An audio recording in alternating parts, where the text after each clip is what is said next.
On this edition of Southern Newsweek, former workers at Dunedin's once operational Cadbury factory got to see the building one last time before demolition. Terrace residents plan to make their voices heard against the Christchurch City Council this month, opposing a planned international airport. And Dunedinites showed solidarity with Indigenous West Papuans on Tuesday.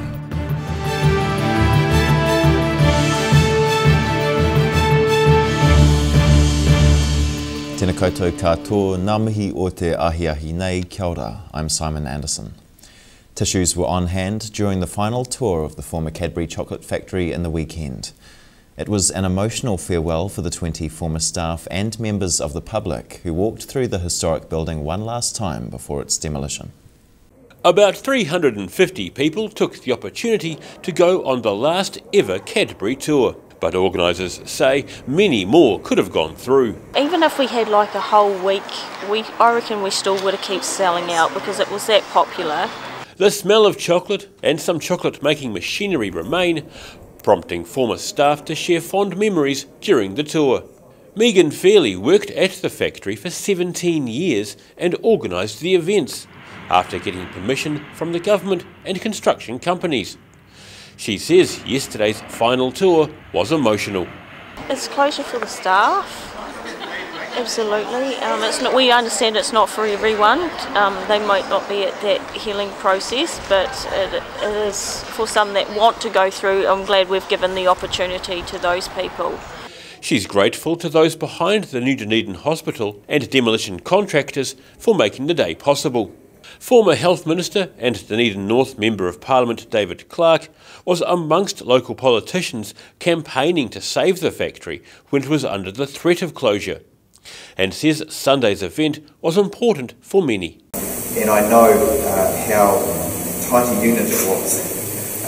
Families grew up together, shared dreams and hopes, and then at a point it was clear that wasn't going to continue anymore.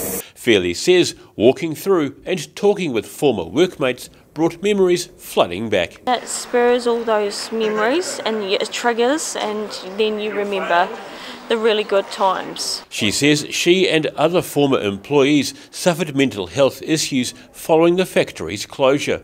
And the tours are a fundraiser, collecting more than $4,500 for Life Matters and Mike King's I Am Hope charities. The opposite to depression is expression, so we need to express our feelings and we need to be able to let them out, and that helps the healing process, and that's what we've started today. The historic plant ceased making chocolate in March 2018, leading to the loss of more than 350 jobs, and is set to make way for the new $1.4 billion Dunedin hospital. In Dunedin, the South Today.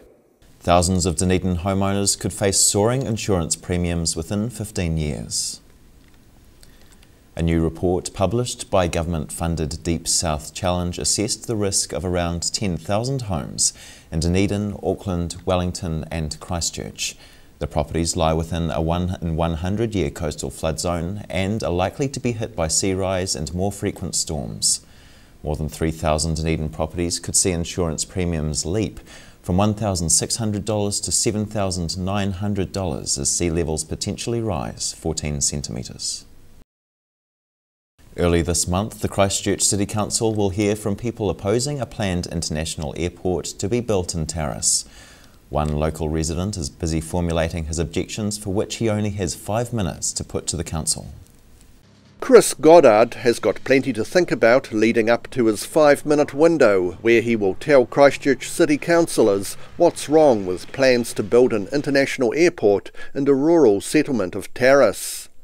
Goddard says people as far away as Cromwell will be disturbed by jet planes roaring overhead as they take off or approach for landing. When we've drawn various flight plans and we've had to make some assumptions, the airport has not come forth with a plan yet. Our best estimate is more than 10,000 residents are going to be impacted by the noise, the fume, the lighting and the flight paths of wide-body jets landing at Terrace. He also says unburned aviation fuel expelled during takeoffs will affect the status of organic farming in the area. There's a lot of unburnt jet fuel when aircraft take off or come in for land. So an aircraft can be very efficient in flight, but becomes very inefficient when it takes off and lands. The impact of the jet fuel is going to be quite catastrophic for the local vineyards, the local orchards, cherry, olive. Having jet fume potential, people aren't going to say you're organic anymore. The council owns a majority of Christchurch Airport, which has already spent $45 million buying up land around Terrace. Goddard says he'll ask councillors to reveal the actual business case that justifies the new airport.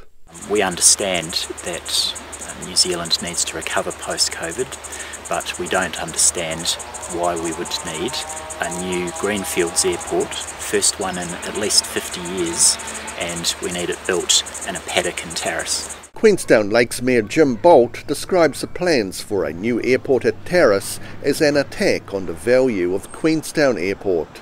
He says it's an unwelcome intrusion into our district, and is simply unfathomable and morally questionable. In Terrace, the South Today. Around 30 people gathered at Dunedin's Peace Pole on Tuesday showing solidarity with Indigenous people of West Papua. Their actions involved raising the West Papuan flag, which they say would get you sent to prison on the island nation. Acts of solidarity and defiance. On the 1st of December, all around the world, people fly the flag of independent West Papua because the people of West Papua themselves are not allowed to own or fly the flag, and if they do, they might find themselves in jail without a trial and for a very long time. Yeah, it's against the law, so it's considered treason to raise the Morning Star flag in West Papua, which is why we do it here and everywhere else in the world that you can do it without having to go to jail. Around 30 protesters gathered at the Peace Pole on the Otago Museum lawn this afternoon, standing up for the Indigenous people of West Papua. Protesters Otessa Tuisila and Aisha Pahiu say they have an understanding of what West Papuans are going through. I guess that's what active colonialism looks like. Since we actually have I'm Samoan, Asian Samoan, so we gained our independence in '62, and in '61 was the last time that West Papua got to raise their flag, so they were annexed a few weeks after they got to raise their flag. So for the same amount of time that we've enjoyed independence from New Zealand, West Papua has been under this colonial rule of Indonesia. Barbara Frame has been the convener of West Papua Support Dunedin for a few years, and says when she first organised an event on December the 1st, 10 people showed up. So she's pleased to have tripled that this year. She says the 40-year plight of West Papuans isn't well known for a variety of reasons. Journalists are not welcome. Outside journalists are not welcome in West Papua, and if they're allowed to get in, they're very severely constrained in what they can see and who they can talk to. Barbara Frame says there are students from West Papua studying at the University of Otago, but they can't take part in protests against Indonesia as they risk losing scholarships from the Indonesian government. In Dunedin, the South Today. Still to come on Southern Newsweek, remarkable station owners are generously giving away around 900 hectares of freehold land, and a much-loved Dunedin second-hand bookshop is closing its doors for good after 30 years. Ka kite akua nei.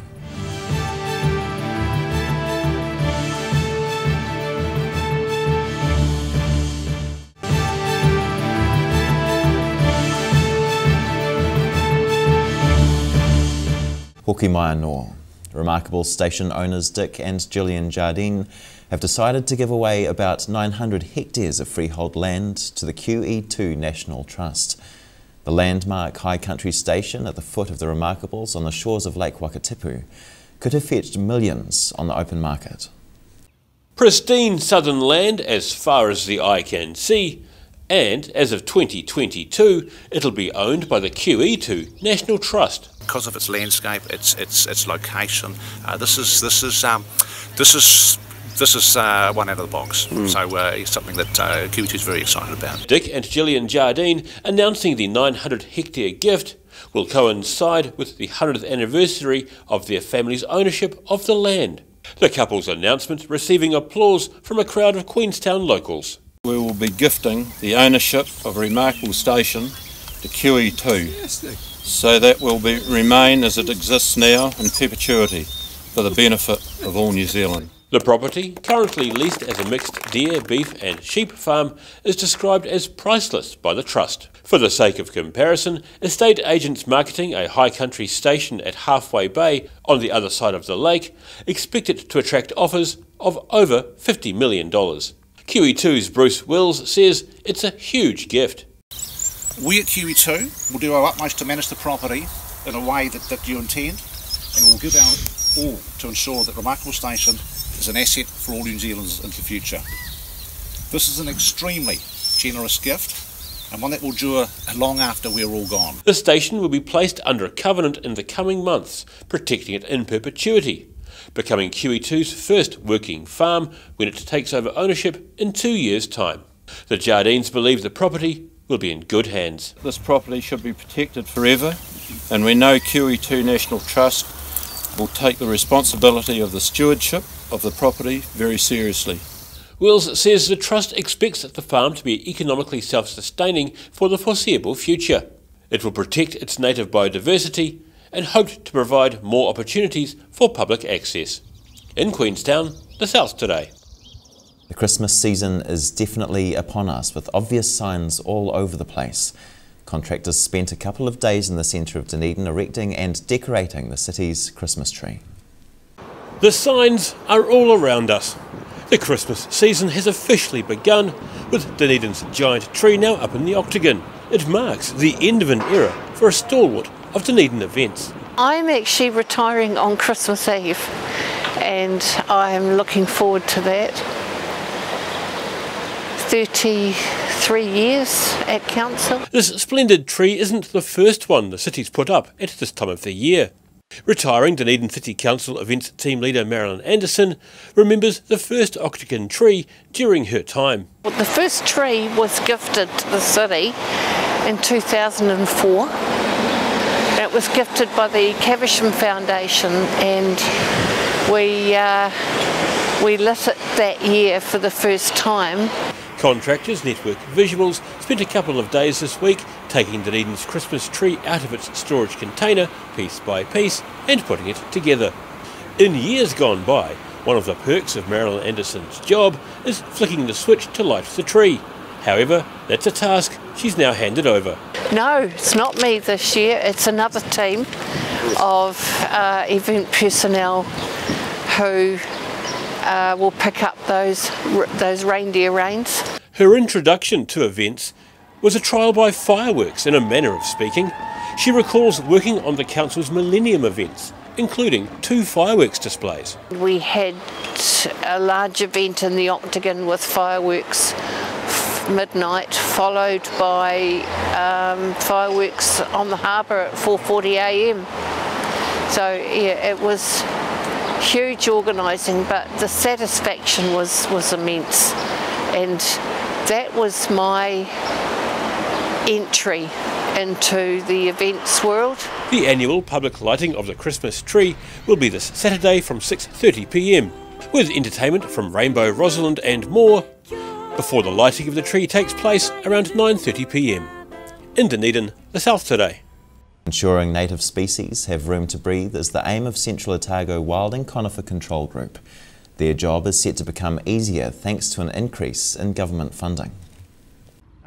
The Central Otago Wilding Conifer Control Group says if unchecked, wilding pines could easily take over the area. In Central Otago in particular, we've got big wide open landscapes, lots of tussock grasslands, and that pine seed really takes hold and grows and can grow up so that we've end up the ultimate worst case disaster is having pine forests all over our high country landscape. The group looks after wilding pines, also known as wilding conifers, and has been operating in Central Otago for 7 years.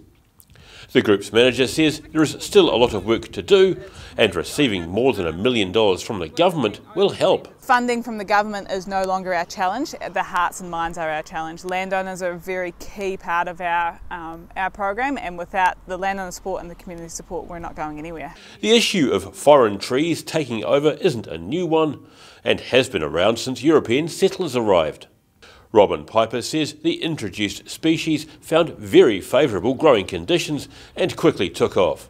They wanted things from their homeland here, and it is quite a stark landscape, so they would have planted pine trees to help them feel at home and to provide some shelter, and that sort of grew into realising the potential as a forestry species and also as a potential of erosion control. She says controlling wilding pines is extremely important to maintain native biodiversity and alpine herb fields. In Cromwell, the South Today. A Dunedin icon is closing the book on its decades-long service. Bibliophiles will have until the 31st of December to rummage around Scribes' usually packed shelves and say their final farewells.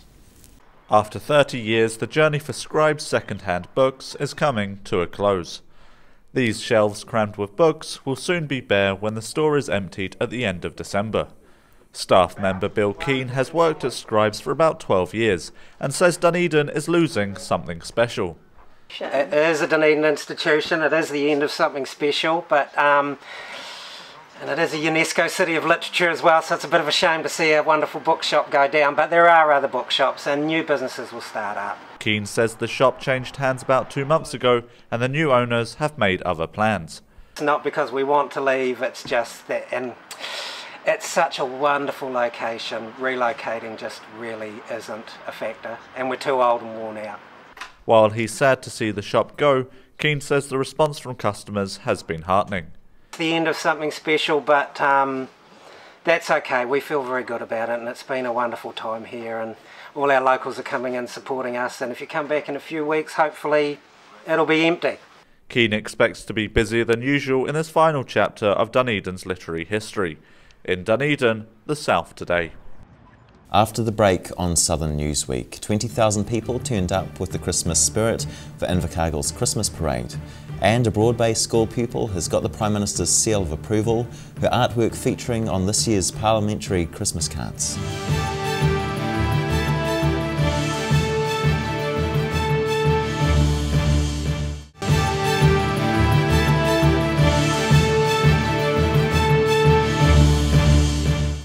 No mai nor, welcome back. A piece of peridotite rock found in Wanaka is 2.7 billion years old, more than 5 times the age of the previously known oldest New Zealand rocks. Those previous record holders were trilobite rocks from Nelson, believed to be only 500 million years old. A groundbreaking discovery has been made after a lengthy project which began in the last century, but is way older than that. We knew that there were rocks there. We knew that these rocks were there from some research done in the 1980s by a student, but they hadn't been studied any further than that. And so in 2011 I began a project looking at the Earth's mantle underneath New Zealand, and I thought that would be a good place to go and collect some material. This is from the shoreline of Lake Wanaka on the western side. Associate Professor James Scott says the find has rewritten the history books. He says it was quite an effort to get to the site, and also pretty tough to retrieve the precious stones. So I got my father and his boat to take us across the lake, and we had a rock drill for drilling into the rock, a sort of a portable, it looks like a little chainsaw minus the blade. It's portable, and we drilled in and took away some rock fragments from the site. Previously, the oldest rocks found on New Zealand shores were discovered near Nelson and have been dated at 500 million years old. He says they used a uranium isotope dating system to establish the age of their samples, with results showing they predate the formation of Aotearoa. Yeah, well, some of the samples that came up yielded ages of about 2.7 billion years old, which is about 2.2 billion years older than the crust in New Zealand. Geologists believe this ancient rock, known as a peridotite, was plucked and carried to the surface by volcanic magma about 23 million years ago. In Dunedin, the South Today. The sun was shining for the 20,000 people who turned up for this year's Christmas parade in Invercargill. Over 60 floats plus additional marches took part in celebrating Christmas as an increasingly diverse community. Ho, ho, ho! Merry Christmas, everyone! It's the Santa Parade. We're on very shortly and it's mayhem. Southland Christmas Parade organiser Alice Pottinger has every reason to be a little flustered, organising a huge number of floats to parade through Invercargill in front of an estimated crowd of 20,000 people. Travelling in a loop through the inner city along Gala, Dee, Tay and Kelvin streets, the 62 floats, plus many additional marchers and entertainers, represented the region's increasingly diverse community. Well, I think we're quite lucky down here. We're quite a diverse community, so the whole community gets involved in this parade, and they all have their own different quirks on the Christmas celebration or the summer holidays. And we're looking forward to celebrating that today with everybody. The hour-long Christmas parade was one of the first set to be held in towns across the region. In Invercargill, the South Today. 12-year-old Broad Bay pupil Mila is stoked to have her artwork featured on the back of the Prime Minister's Christmas cards this year. Mila entered the competition earlier in the year and didn't expect her work to be chosen. It's not every day your artwork ends up being used by the PM. But the reality came as a bit of a surprise for Broad Bay school pupil Mila Shooten Richardson, as the 12-year-old had no idea she'd been selected. At first, well, they didn't send me an email, so I didn't really know, and then Dad was just scrolling through his Instagram, and then we just kind of watched it thinking, oh, well, we'll just see who won it, like not thinking that we had gotten it, because like they didn't send anything. We watched it, and then Mum and Dad screamed super loud that I started crying, and I didn't really take notice of it at first. Mila's picture is one of about 2,800 entries into the competition and will feature on the back cover of all of the Christmas cards and potentially in Ardern's photo album. Usually on the back of my Christmas card I put a family photo. I don't have a particularly good updated family photo of me, Clark and Neve, so this year, courtesy of Mila, who is 12, we're going to be using this on the back of all of our Christmas cards. So thank you, Mila, for my updated family portrait. Mila's winning pictures of the Prime Minister chasing daughter Neve around on a pet lamb, while trying to get the youngster to sit down for the fishy Christmas dinner caught and cooked by her dad, Clark Gayford.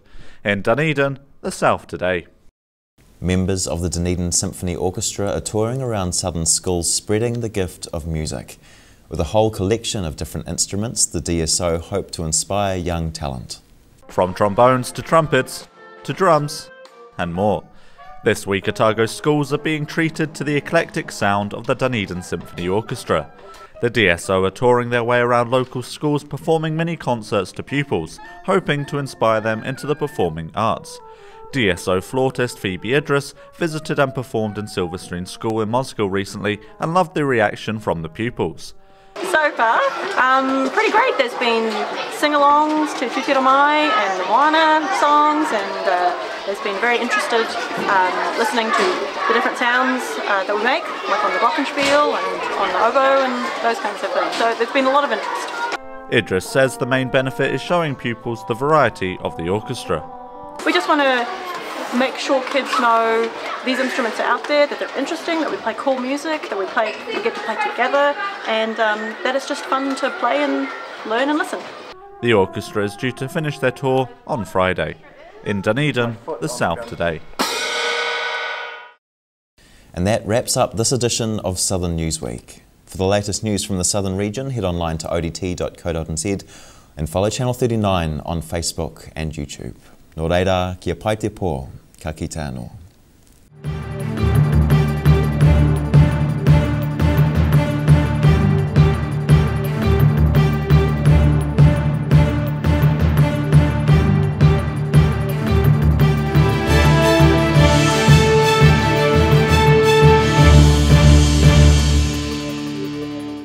supporting local content so you can see more of New Zealand on air.